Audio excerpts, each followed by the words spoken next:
What's a man to a king? What's to the saying? Advancing the line, advancing the payment. You front the game and shoot what said as you claim it. It's that Xbox, spin the block, his legs slide. Fast talker, no riddling, moonwalking, selling moon rock just to make dividends. You in traffic with family? That much make it a portrait. Gun kick back, not grannies from porches. David on the scene, you know that it's scorching. What's a man to a king?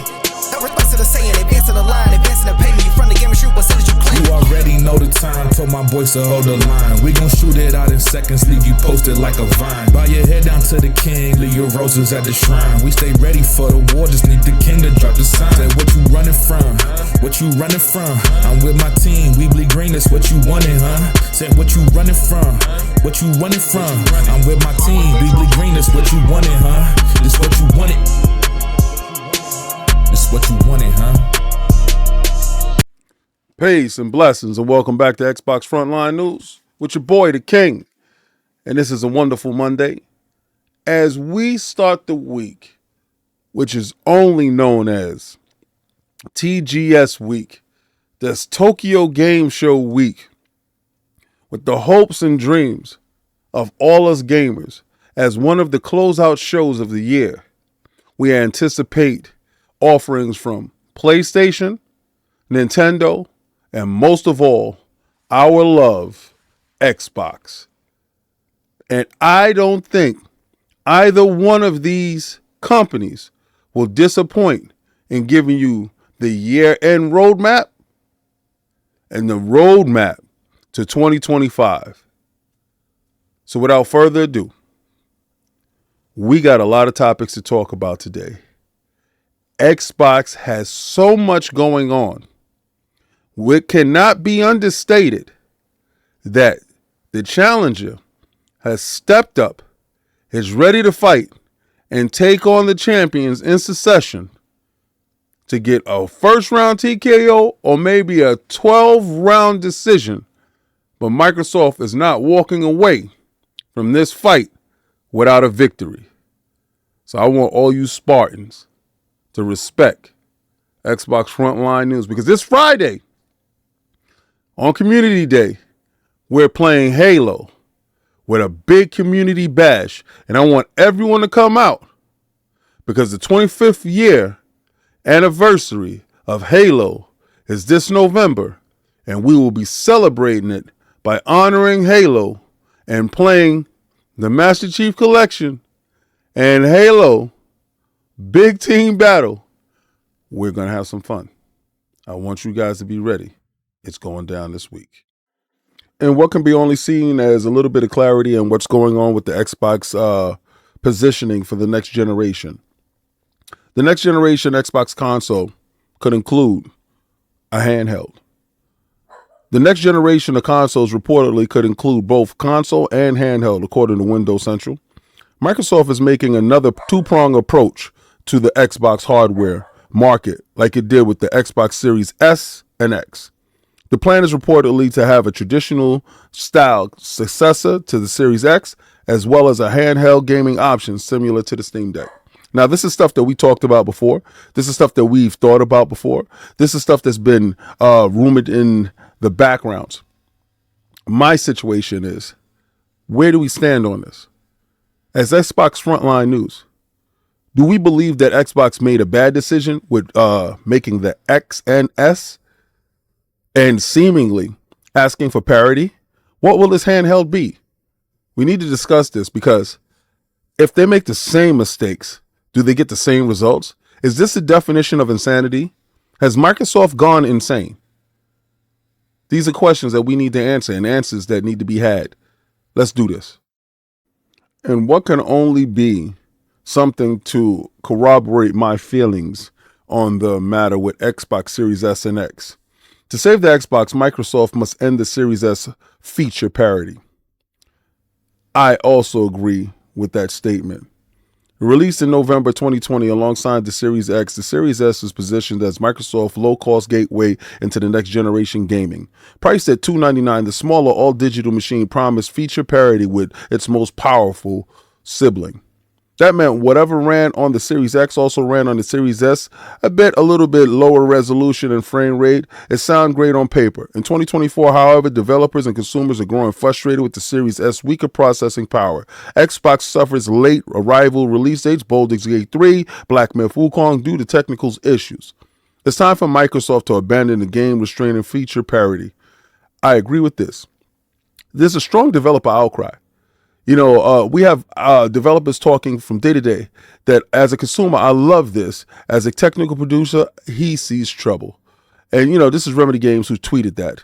The Series S's development struggles continue ahead with Gotham Knights release. Rocksteady senior technical artist Lee Davand claimed that the game would not have the performance mode. When asked where the bottleneck lay, he blamed the Series X, stating the multi-platform games always have to optimize for the lowest performer, he continued. The Series X exists, though Microsoft won't let you launch one without the other. An entire generation of games hamstring by, and what I say is the potato. This man has made that, quote, legendary. Until the Series X bottlenecks are only limited to resolution and frame rates, it wasn't until 2023, the mega RPG Baldur's Gate 3, that the Series S suffered a significant public delay. In fact, many people speculated that Baldur's Gate 3 will skip the Xbox. However, Larian Studios explained to IGN that the release was coming, but it was delayed due to technical difficulties, and that technical difficulty was a Series S. Now, these things cannot permeate the air. It cannot make it to the next generation. Because like I said, the definition of insanity is doing the same things over and over again, expecting different results. And my question to you, again, is Microsoft insane? The handheld. I don't care if the handheld comes out. Now, they're saying that Microsoft is making a traditional console. Okay. Make a traditional console. Let that be. Let it happen. I'm not opposed to it. Smarter approach would be my approach. Don't worry about a 2 SKU option. Just go and captivate the market. Go and make the market happen. What we've seen in this generation is the 2 SKU approach was a win and a loss. What you can take away from it is you sold more software and more services across the board, more than you have ever had in all your years. But you've never had this many IPs. Xbox has more IPs than they know what to do with. But console sales hasn't been reflective of this 2 SKU approach, with players still stuck in last generation playing on games that they have no need to upgrade from, has been a detriment of Microsoft's fan base. This thing's happening, causing Microsoft to rethink and reevaluate what they're going to do going forward. In my honest opinion, I will ditch the 2 SKU approach. I will ditch the whole thought process of having something that will force developers to have to think about porting games over to a lesser competent machine. We've learned in this generation alone, certain games could have been made and had on the Series X, but the Series S, with needing to have more development time, is a problem. It's like having a kid that you have to take a little bit extra time with. You understand? It will get there, but it will slow you down in the process. Not saying that it's not worth it, but also, do you need to put yourself in that position? And I say, use this generation as a map to let you know that was not it. That was not the way. Now, I understand rising costs and chipsets and the marketplace doesn't bode well for electronics in the future. But I also understand you need to be able to be as versatile as possible and to be as accepting as everything that is under the sun. And if you allow yourself to be put back in the position where developers say it's not worth the effort because we get minimal returns, then you will always find yourself at the short end of the stick. Do not repeat past mistakes.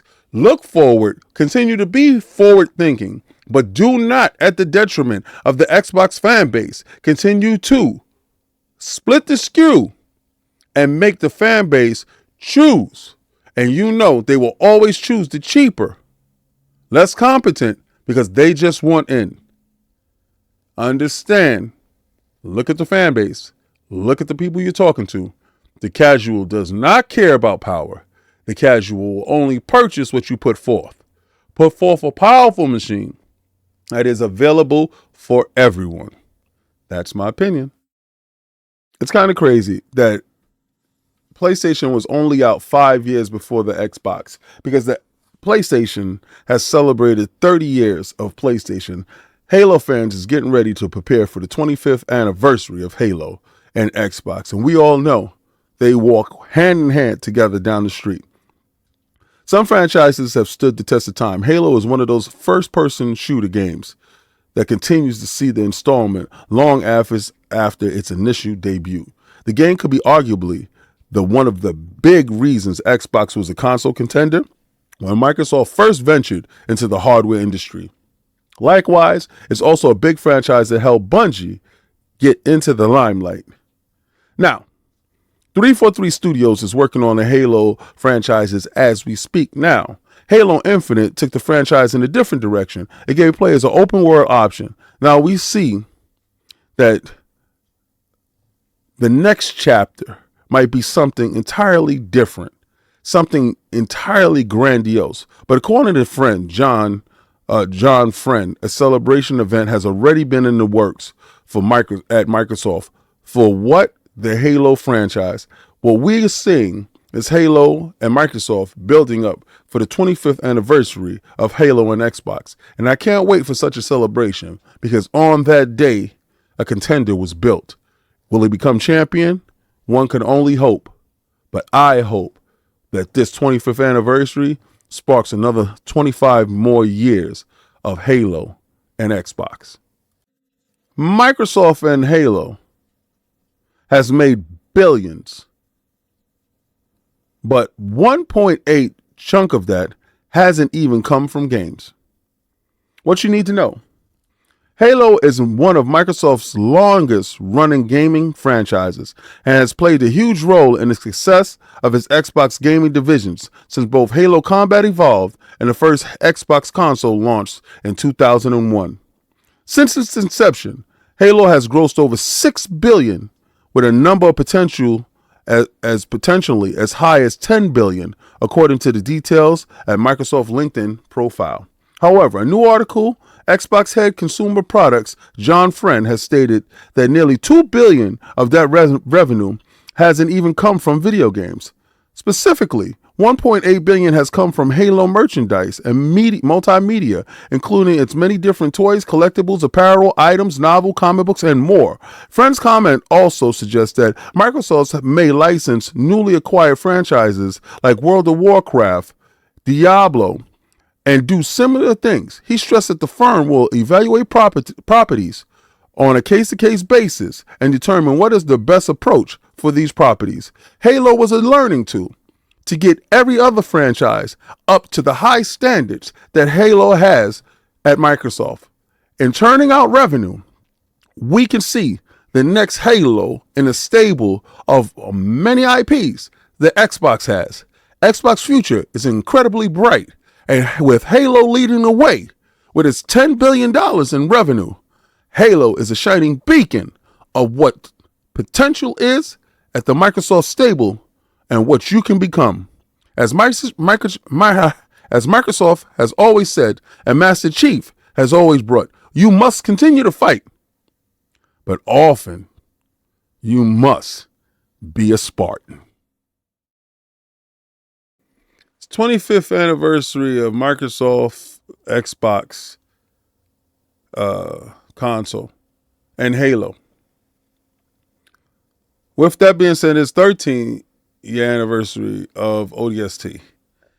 I would like to start with ODST because ODST took you away from that strong Spartan, that Mjolnir armor, the superhuman abilities of Master Chief, that you can go against hordes, and knew that they were calling you a demon. They were afraid of you when you stepped on the battlefield. In ODST, you're stripped of that shield, that mystique, that aura, that namesake, and you was just a regular Marine grunt. The game was a phenomenal game. It was just like Reach, where the Halo franchises dared to do something different, to tell you great stories and bring you into a way of thinking outside of being Master Chief. ODST puts you in the mindset of orbital drop Marine. And that Marine, it was fun to play. Because you had to rethink strategy. You had to sneak. Sometimes you couldn't be as forceful as Master Chief. Go in and take a room full of grunts. They weren't afraid of you. And it gave you a new way of thinking. So on the 13th year anniversary, it's great to see that ODST is being acknowledged. And Halo has made more than $10 billion. Halo itself has been a pillar of Microsoft's franchises. It's the one that started it all. It's the one that made first-person shooters on consoles, the concept of it, possible. Now, I know you're going to say 007, GoldenEye, and all that other stuff. What made it super popular, because, we have to acknowledge GoldenEye, but what made Halo super popular was all the technicalities that was in the box. The resolution, the multiplayer, the music, the sound, the open vistas, the views, everything that Halo brought to the table. And to be standing here 25 years later with Xbox and still repping Xbox is a wonderment to see. The first time you picked up the controller and you stepped in that Mjolnir armor, you knew you was doing something special. So I salute you, soldier, for garnering so much cash and for being a staple in the Xbox ecosystem, a pillar of hopes, dreams, and aspirations. Because it is truly an honor to be a Spartan. And you know Spartans don't stop until the mission is done. Xbox will continue to keep the boot on Kong's neck this whole generation. Hashtag no PlayStation 6. You know how we do. We're going to run it up on them bums. Hashtag no Diddy. Halo, I salute you. 25 years of greatness.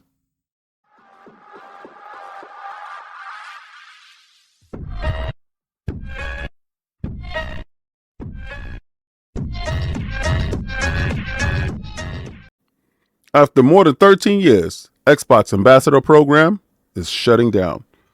Microsoft has announced that it will soon phase out the Xbox Ambassador Program after 13 years of operation. The company announced a new website today, saying that it will wind down the branch of the community effort starting today. The Xbox Ambassador website was shut down October 15th, giving all current members of the service until then to claim their leftover codes and rewards. Microsoft said the Xbox Ambassador Program represents a healthy gaming community, is about inclusivity, safety, and fun. All you needed to get inside the Ambassador Program was having a gamer score of 1,500 and be at least 17 years old. Standout members were rewarded with physical and digital goodies, as well as editorial spotlights and sweepstakes opportunities. Microsoft said it has learned so much from this passionate group, but is choosing to shutter the program because of how Xbox brand has evolved throughout the last decade. Players find more value engaging with us in other ways and allowing them and our community values of making Xbox a place where everyone can have fun, including programs like FanFest, Xbox Insider Program, and Rewards with Xbox. Today's statement says, "Thanks for the work with this group. The chance for players to experience the joy of gaming and more global, inclusive than ever. We believe that now is the right moment to bring the learnings and values of the Ambassador community into all of our player engagement programs. So they're doing different things in different directions from stuff that they learned from this valued program with the community. Now, dudes always talk about this ambassador program and it's ending, and it's been 13 years. I've never been an ambassador. I don't know what the ambassador program really consists of. So dudes was tagging me like, King, it's over for you. I'm like, what the hell are you talking about? And they're talking about the ambassador program. I'm sorry, I wasn't part of the ambassador program. Did I go to a lot of fan fests? Yes, I went to a lot of fan fests as representing ILP, that's Iron Lords Podcast, Sundays at 1 p.m. Eastern Standard Time. That's with a crew, myself, Lord Attic, Lord Sovereign, and the host, Lord Cognito himself. We talk games. So that's what we was doing. Not one time were we ambassadors. Don't know what it is. But apparently they was giving out gifts and stuff like that and highlighting other people. So I can't tell you what the ambassador program did. I was an insider at one point in time and I got out of the insider program because to me, it bricked my console and I just didn't want to have anything to do with it. So, and that was before I even got into being an influencer, podcaster, marketing manager of ILP. So, to all those people that were insiders, the road is over. On to bigger, better things. Something has changed. Hopefully, all the work that you did, which I don't know what it is, bears fruit. Hopefully, those things that y'all did, the feedback that y'all did give back to Microsoft was valued, like they said, and it can bear fruit in terms of something greater, better, and more. Hopefully, your contributions wasn't wasted. What? What? Xbox is bringing the heat at the Tokyo Game Show on September 26th. Get your calendars ready because Xbox is joining Tokyo, Japan, to talk about and bring about some of the best games in their stable. The event features will be the Xbox Game Studio, Activision Blizzard, and Bethesda, along with games from all its Asian partners. The Verge Tom Warren claims the event will be worth tuning into, indicating major announcements with the upcoming Xbox titles. Speculation swirls about the potential reveals of Final Fantasy XVI for the Xbox Series X and X and Game Pass. Xbox Tokyo Game Show event will be streamed live September 26th. Gamers will want to mark this date as the stream could bring some notable announcements. This upcoming event is expected to have more updates on upcoming titles from Xbox and its partners, causing fans to speculate about what could be shown. November 24th will mark the fourth anniversary of Xbox Series X and X. Gamers can look forward to what the company will bring this holiday season. Most notable in the quarter will release Indiana Jones: The Great Circle on December 6th, which is a day one title on Xbox Game Pass. And some of Xbox most anticipated titles won't be coming to the market until 2024 no more, like Avowed. But that game will definitely be crazy. The Tokyo Game Show broadcast happening on the 26th. Updated content, third-party partners, and this is set to be one of Tokyo's best shows this year. Buckle up, Xbox fans. Xbox is set to partner up with Tokyo to get rid of Kong. September 26th. Xbox touches down in Tokyo. I expect a great show. I am eagerly anticipating what Xbox and Microsoft is bringing to the Asian market. I do want to hear from Square. I do want to hear from Game Science. I do want to hear from all their partners over in the Asian market. I do want to know what titles that they're bringing, what their partners are working on. I'm eagerly anticipating Square Enix bringing the full slate, the whole slate over to the Xbox platform because they're a third-party company. and it should be making their games third party fully. So what we should see is the Final Fantasy 16 as Mr. 98% predicted, the Pixel Remaster as the Mr. 98% predicted, and all the other titles should be in the works. We have Visions of Manor. These games are great. Xbox is stepping up straight to the plate, and I think that it's better late than never to get these games over to the Xbox ecosystem, because we know with Game Pass, all your games will last. They will live in perpetuity inside Game Pass and allow more than 51 million eyes to see it. And I know you're saying, what are you talking about, King? 51 million eyes. That's something special that I will talk to you about soon at a later date. But remember that number, because when I have the absolute information, I'm going to let you port begging ponies know. Xbox has all the games, and you port begging ponies have none. And 51 makes you done.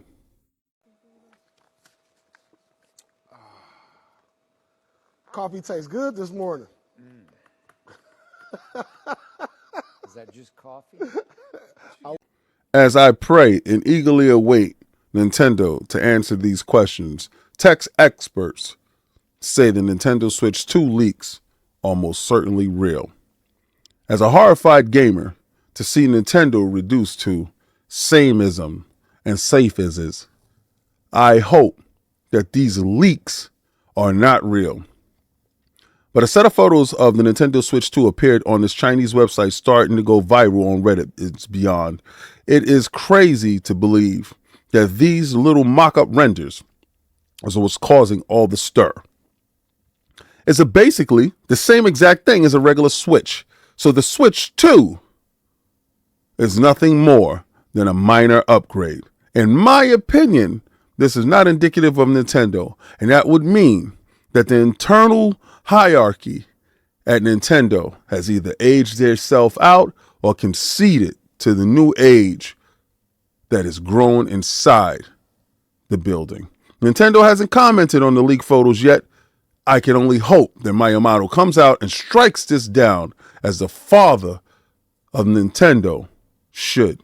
But fans are expecting an official announcement sometime this month. If Nintendo Direct speculations are true, this Thursday could be a day where we finally get our first full look at the next Nintendo console, and maybe even learn what games will launch for this console next year.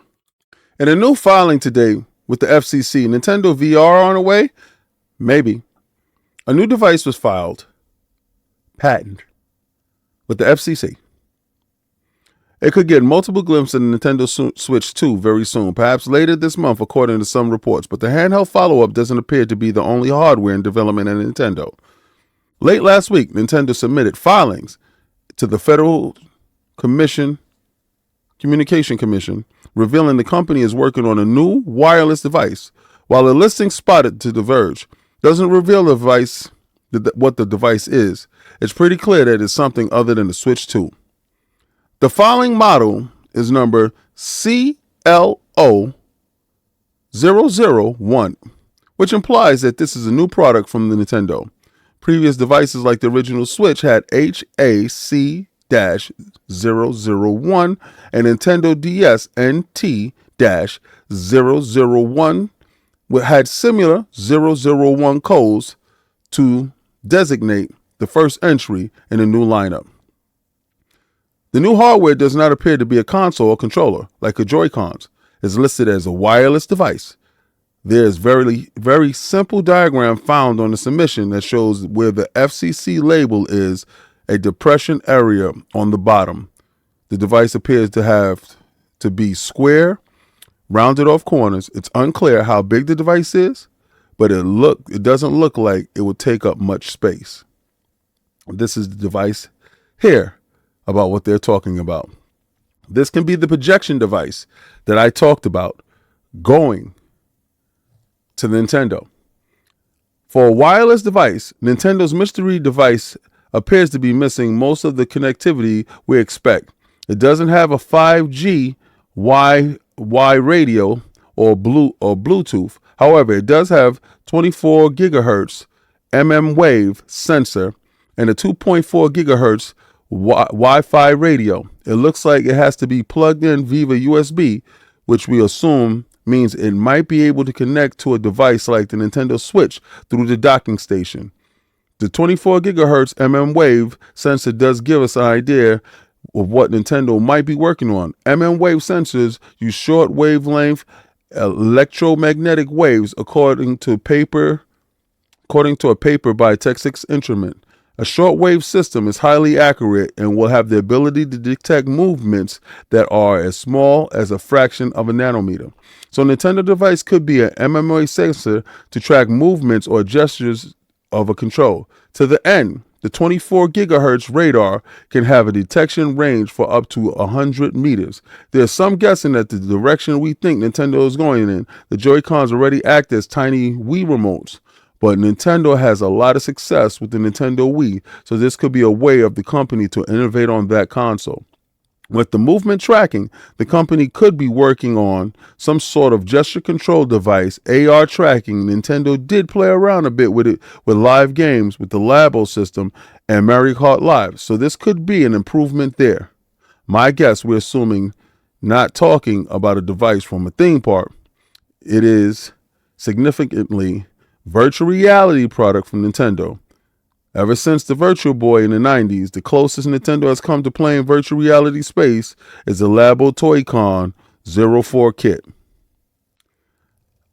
They think that this is a VR unit. I can only hope the House of Innovation, the House of Ideas, Nintendo is here to say. I can't stand the design of the Switch 2. I hate it from the core of my soul. From the bottom of my feet to the top of my dome, I hate exactly what I see. I don't want to see it at all. I think it's trash because it's telling me that the house of Nintendo is lacking innovation. But then lo and behold, there's a special little bright spot. The Nintendo files last week a new patent with the FCC of some 24 gigahertz something that is going to interact with gaming in a different new way. I buy Nintendo products for innovation in a space, and I don't think magnetized Joy-Cons is an innovation that I care about. But what I do care about is playing games differently, expanding my mind, learning new aspects and ways to game, and hopefully, not hopefully, knowingly, whatever Nintendo brings to the space will be adapted by the next big two, and they will learn how to deal with that space. But it takes Nintendo's ingenuity, foresight, and thoughtfulness when it comes to gaming to push the industry forward so the other two can take it to the next level. I look forward to Nintendo's reveal of the Switch 2. I look forward to Nintendo's reveal of all the capabilities of the machine and whatever this device is. I look forward to Nintendo continuing to be Nintendo, to lead the way, to be that bright spot in this AI-infested world. I look forward to Nintendo continuing to be the toy maker that wants to make every child at heart in our soul come alive. No, no, no, no, no, no, no, no, hell no, no, no, I refuse, no. Tomorrow's State of Play. Sony's next State of Play showcase promises an update on 20 games. The next PlayStation showcase on the 24th has stated that it will kick off Tuesday with updates over a dozen games across the PlayStation 5 and PlayStation VR 2 as the company caps off a busy month filled with Astro Bot, the PlayStation Pro reveal, and the 30th anniversary collection. The State of Play is back tomorrow, the 24th, the company wrote over the PlayStation blog. Tune in live for new updates for over 20 or more games at the PlayStation 5 and the PlayStation VR 2 as the studios around the world for a 30-plus minute on September 24th at 3 p.m. PT time. That's 6 p.m. Eastern Standard Time, which Xbox Frontline News and Iron Lords Podcast will go live talking about what they have in store. What can we see? The following disastrous launch live service shooter, Concord, last month, fans have been calling on Sony to share more plans of upcoming single-player blockbusters of this type in recent years. They need Sony Santa Monica, for example, to show up. It's rumored to be working on a new IP following God of War Ragnarok. The next game from Bend Studio hasn't been officially announced yet either. Death Stranding 2 should be there, but they still don't have an idea of what 2025 looks like for Sony. Sony right now is in dangerous waters, seeming like a ship without a rudder. We need to have a roadmap because Sony is flapping its arms and it's losing its feathers. State of Play tomorrow. Xbox Frontline News with Iron Lords Podcast will be going live at 6 p.m. Eastern Standard Time on Iron Lords Podcast. Check out the channel. I'll be talking about it after the fact. Me and Lord Attic, maybe Lord Cognito, will definitely be talking about this at 6 p.m. Eastern Standard Time. Now, Sony came out of nowhere and talked about a State of Play. If you would think that, I told you weeks ago it would be the 24th. Tomorrow's the 24th. God bless. Say less. It's going to happen. It's going to go down.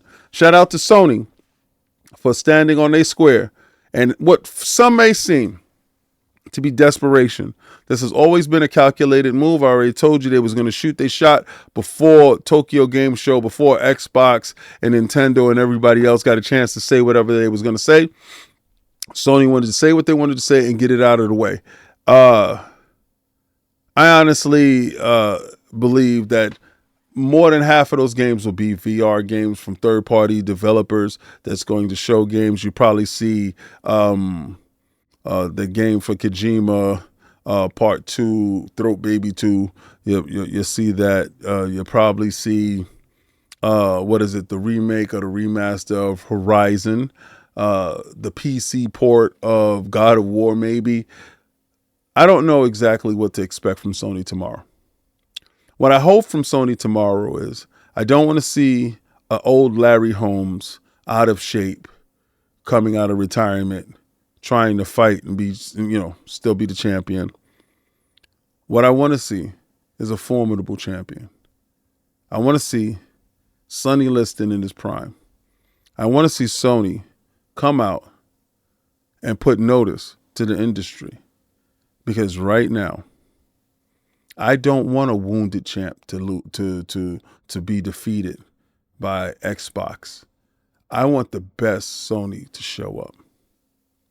So here's me hoping that Sony pull itself up from its bootstraps, get outside, because the stink of Concord and the low sales of Astrobot is following you around. And that piss poor reveal of the PlayStation 5 Pro has left your fan base scrambling for news. So with the news of tomorrow's show, you have given hope to the PlayStation fan base. But I will continue to tell you that Kong will die. Hashtag no PlayStation 6. You know how we do it over here. We're going to run it up on them bums. And I swear you better bring your A game, because Microsoft is in the building on the 26th. So you got 2 days to live before they kick your teeth in your home turf.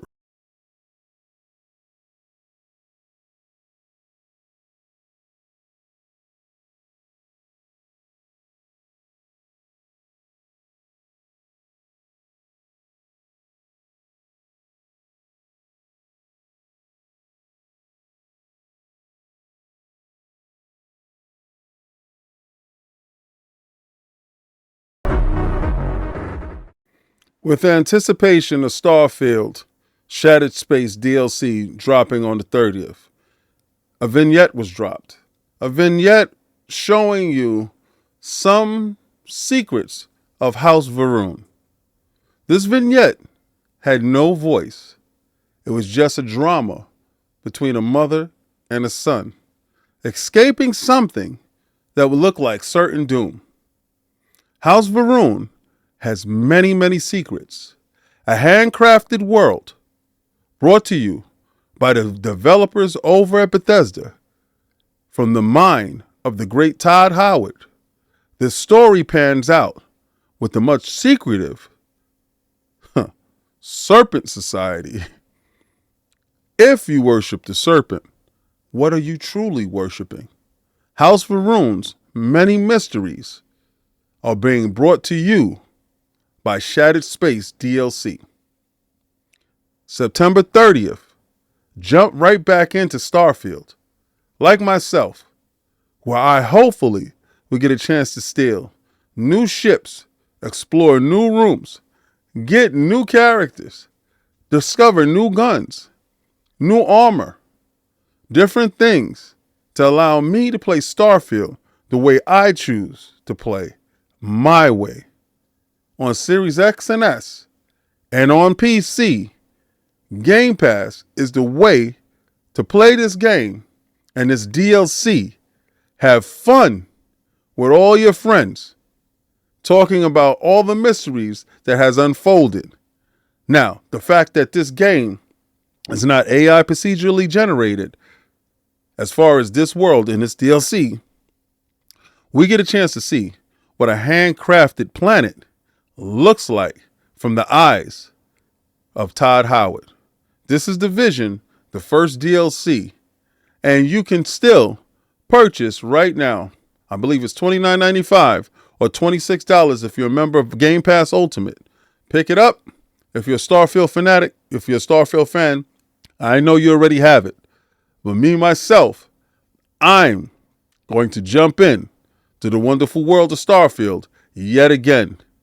And hopefully, I can land on those gas planets that we've been talking about. Now, maybe these things can come to pass. Only time will tell. But what I do know is 60 frames per second, vehicles, we have come a long way. And it's a great day to be a fan of Starfield. Shattered Space DLC coming to Xbox, Game Pass, PC, Ultimate. It's happening September 30th. Let's go. Well, as we anticipate this week, I can only say that I'm completely hopeful for this week. It's stuff like this that gets me my juices flowing pulse. I'm anticipating wonderful games being showed. It's the excitement, the adrenaline, the thought process of what's going in, how developers may feel with showing their games. I wish I was in Tokyo this year. But next year, Iron Lords Podcast will be in Tokyo. We have new merch coming. We have new ways for you to interact as a fan base to get us to Tokyo. That stuff is going to happen. Xbox Frontline News. New merch is going inside stores. The XNWO. That's Xbox New World Order. As you've been seeing the logos popping up, that stuff is going inside the stores. I removed it out of the stores for a little bit. That was the XWO. To rebrand, to put it out to the XNWO. So it gives you enough time to get it ready. So we'll be rocking these shirts. And when we go to these shows, I want to see you pull up with that merch. I will sign whatever you want me to sign. We will talk about video games. We will chop it up. But this is the part in the video. If you made it this far, hopefully you like something. I'm Lord King David, Mr. 98% right all the time. And I'm always in the know, moving with the flow, letting people know that Xbox is here to stay. And if you ever counted them out, I will tell you, you will rule that day. So I'm going to take that logo and I'm going to throw it around Xbox show on the 26th. And I'm going to tell you dudes, if you ain't ready, you better get ready. And those who stay ready don't need to get ready. And Xbox stays ready. Try to play the Game Pass.